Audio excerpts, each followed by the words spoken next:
الحمد لله رب العالمين والعاقبة للمتقين والصلاة والسلام على سيد الأنبياء والمرسلين وعلى آله وأصحابه ومن تبعهم بإحسان إلى يوم الدين.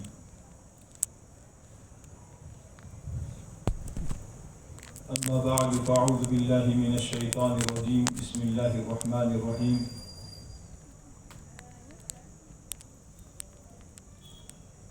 يا أيها الناس إن وعد الله حق فلا تغرنكم الحياة الدنيا ولا يغرنكم بالله الغرور.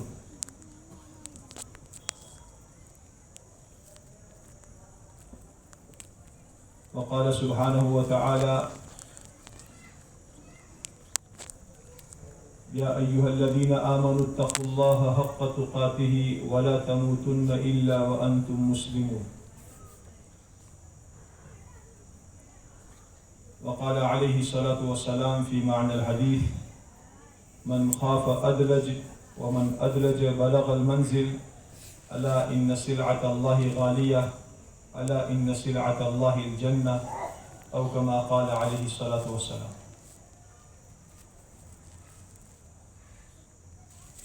قابل احترام میرے بزرگوں، دوستوں اور عزیز بھائیوں، اللہ جل شانہ من والہ نے محض اپنی قدرت کاملہ سے اس کائنات کی ہر چیز کو اپنی قدرت سے پیدا کیا. جب تک اللہ تعالیٰ چاہے گا تب تک اللہ تعالیٰ اس کو باقی رکھے گا، تھامے رکھے گا، اور جب اللہ تعالیٰ چاہے گا اپنی قدرت سے ساری کائنات کو ختم کر دے گا.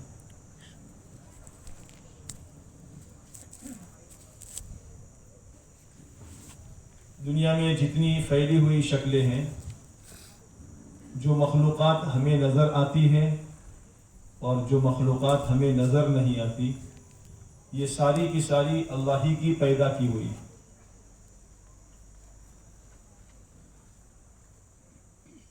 انسان کو بھی اللہ تعالیٰ نے ہی اپنی قدرت سے پیدا کیا. ساری مخلوقات میں اللہ تعالیٰ نے انسانوں کو فوقیت دی ہے اور سردار بنایا ہے. انسان کے علاوہ جتنی مخلوقات اللہ تعالیٰ نے پیدا کی ہے، یہ ساری کی ساری مخلوق اللہ نے انسان کی خدمت اور انسان کی سیوا چاکری کے لیے پیدا کی. آسمانوں کو اللہ نے انسانوں کے لیے بنایا، زمین اللہ تعالیٰ نے انسانوں کے لیے بنائی، سورج اللہ نے انسانوں کے لیے بنایا، چاند کا نظام اللہ نے انسانوں کے لیے بنایا، رات اور دن اللہ نے انسانوں کے لیے بنائے، ہوائیں اللہ نے انسانوں کے لیے چلائی، دریا اللہ تعالیٰ نے انسانوں کے لیے بہائے، درخت انسانوں کے لیے اللہ نے اگائے، دنیا کے جانور بھینس، گائے، بکری، بھیڑ اور دنیا کے اور جانور گھوڑا، گدھا، اونٹ، یہ سارے کے سارے اللہ تعالیٰ نے انسانوں کی سیوا چاکری کے لیے اور انسانوں کی خدمت کے لیے پیدا کیے. انسانوں کے دنیا میں آنے سے پہلے ہی اللہ تعالیٰ نے خادموں کو دنیا میں پہلے ہی وجود دے دیا. جیسے سیٹھ کے آنے سے پہلے نوکر تیار ہو جایا کرتے ہیں سیٹھ کی خدمت کے لیے، ایسے ہی دنیا میں انسانوں کی خلقت سے، انسانوں کی پیدائش سے پہلے ہی اللہ نے دنیا کا یہ سارا کارخانہ بنایا. آسمان بھی، زمین بھی، سورج بھی، چاند بھی، رات بھی، دن بھی، پہاڑ بھی، دریا بھی، درخت بھی، یہ اللہ تعالیٰ نے پہلے سے پیدا کر لی. یہ سارے کے سارے اللہ نے انسانوں کی خدمت اور سیوا چاکری کے لیے بنائے. اور یہ فرمایا روایت میں جس کا مفہوم ہے الدنیا خلقت لکم، کہ دنیا ساری کی ساری تمہارے لیے پیدا کی گئی. زمین سے گلنے کا نظام، اگنے کا نظام، زمین پر اللہ تعالیٰ نے جانوروں کا نظام، آسمانوں کا نظام، زمینوں کا نظام، یہ اللہ نے انسانوں کے فائدہ اٹھانے کے لیے بنایا ہے۔ قرآن کریم میں اللہ تعالیٰ ایک جگہ فرماتے ہیں اَأَنْتُمْ أَشَدُّ خَلْقًا أَمِ السَّمَاءُ بَنَاهَا رَفَعَ سَمْكَهَا فَسَوَّاهَا وَأَغْطَشَ لَيْلَهَا وَأَخْرَجَ ضُحَاهَا وَالْأَرْضَ بَعْدَ ذَلِكَ دَحَاهَا أَخْرَجَ مِنْهَا مَاءَهَا وَمَرْعَاهَا۔ یہ ساری مخلوقات اللہ تعالیٰ نے بیان فرما کر یہ فرمایا متاعا لکم ولانعامکم، تمہارے فائدہ اٹھانے کے لیے اللہ تعالیٰ نے یہ سارا بنایا۔ ایک جگہ اللہ تعالیٰ نے انسان کے خوراک کا نظام بتایا اور یہ فرمایا فَلْيَنْظُرِ الْإِنسَانُ إِلَىٰ طَعَامِهِ أَنَّا صَبَبْنَا الْمَاءَ صَبًّا ثُمَّ شَقَقْنَا الْأَرْضَ شَقًّا فَأَنبَتْنَا فِيهَا حَبًّا وَعِنَبًا وَقَضْبًا وَزَيْتُونًا وَنَخْلًا وَحَدَائِقَ غُلْبًا وَفَاكِهَةً وَأَبًّا مَتَاعًا لَكُمْ وَلِأَنْعَامِكُمْ۔ اللہ کرے کہ ہم قرآن کریم کو سمجھنے والے بنے۔ آج ہمارے اوپر ایک جنون طاری ہو چکا ہے انگلش اور انگریزی سیکھنے کا۔ ہم نے عربی زبان کو سیکھنے کی کوشش نہیں کی۔ عربی زبان میں اللہ تعالیٰ نے قرآن کریم کو اتارا ہے۔ یہ قرآن صرف تلاوت کے لیے نہیں ہے بلکہ قرآن اللہ کا شاہی فرمان ہے۔ اللہ کا شاہی فرمان ہے۔ اللہ اپنے بندوں سے کیا کہتے ہیں یہ اللہ تعالیٰ نے اپنے کلام پاک میں فرمایا ہے۔ اللہ کرے میں اور آپ قرآن پاک کو سمجھنے کی کوشش کرنے والے بنے، اس علم کو حاصل کرنے والے بنے جس علم کے واسطے سے ہم قرآن کریم کو سمجھنے والے بنے اور اس پر عمل کرنے والے بنے۔ ساری کائنات اللہ تعالیٰ نے انسانوں کے لیے بنائی ہے، تو پھر مسئلہ یہ ہے، بات یہ ہے اللہ نے انسانوں کو کیوں پیدا کیا ہے؟ سارا سب کچھ اللہ نے انسانوں کے لیے بنایا ہے، تو انسانوں کو اللہ نے کیوں بنایا ہے؟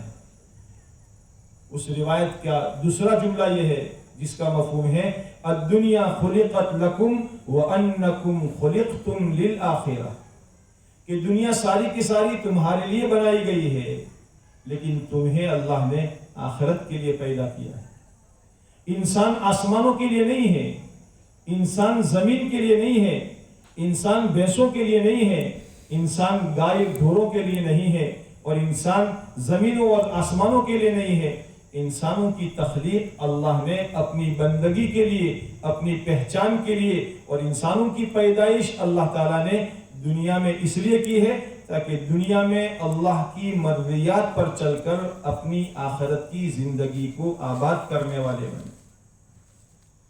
اللہ تعالیٰ ہمیں موت سے پہلے پہلے یہ بات سمجھا دے اور زندگی میں اس کی تیاری کی توفیق عطا فرما دے۔ زندگی آمد برائے بندگی اور زندگی بے بندگی شرمندگی، یہ زندگی اللہ تعالیٰ نے بندگی کے لیے دی ہے۔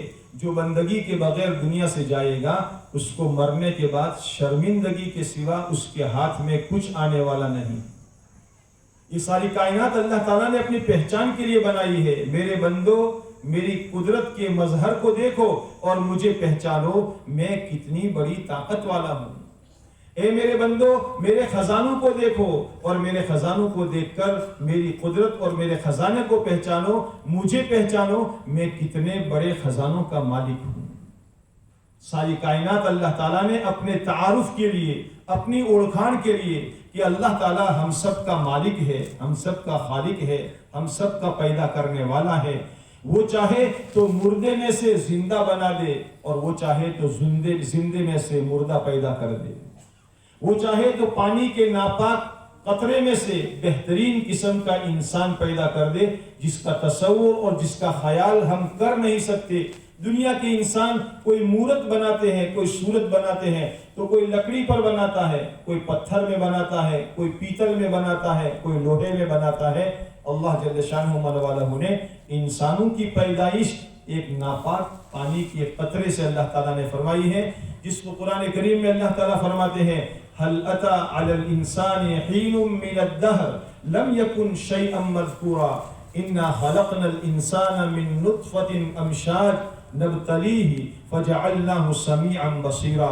ہم نے انسان کو ایک قطرے سے پیدا کیا ہے۔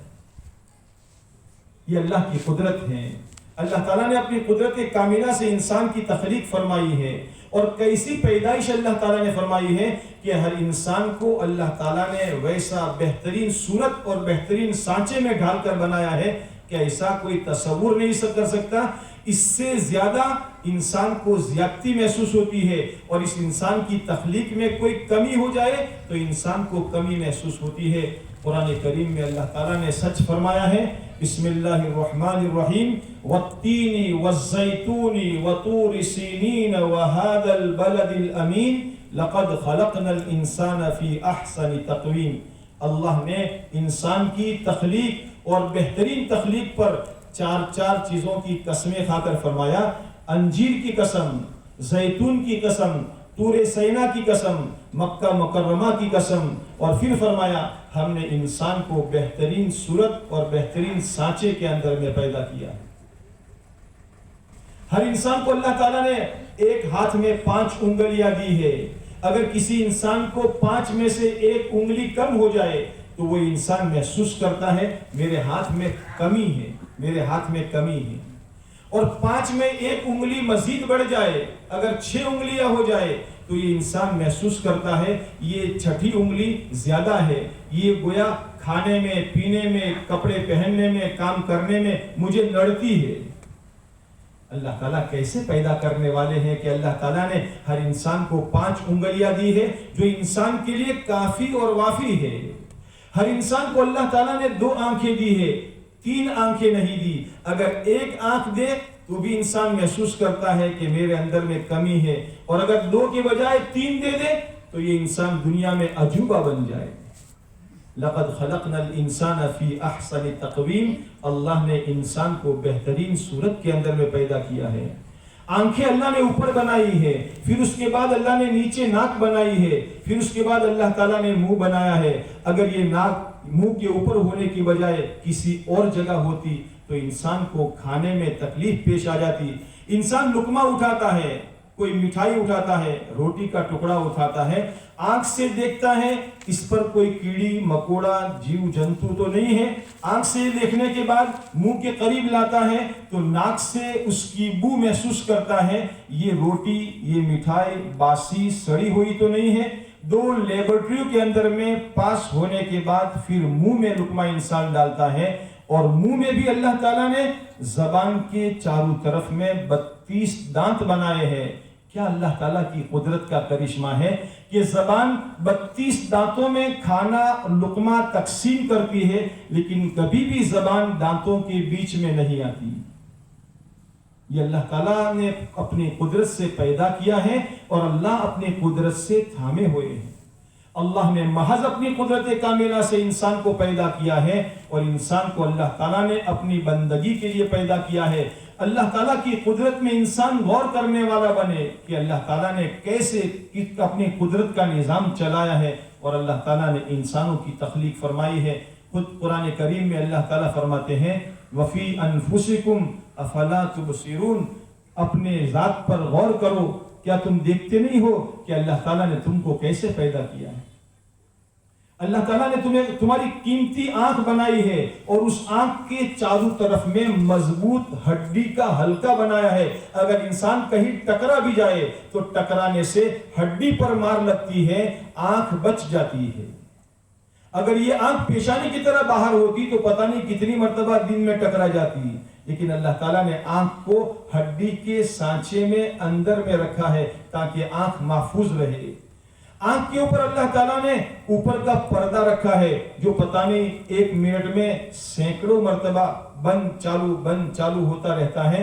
جہاں گرد و غبار آیا یا جہاں کوئی ایسے خطرے کی بات پیش آئی، فوراً اوپر کا پردہ نیچے کے پردے سے مل جاتا ہے اور آنکھ کو آنے والے گرد و غبار سے بچا لیتا ہے۔ اس پردے کے اندر میں نہ اوپر سے نیچے آتے ہوئے کھڑکھڑاہٹ ہوتی ہے اور نہ نیچے سے اوپر جاتے ہوئے کڑکڑاہٹ ہوتی ہے۔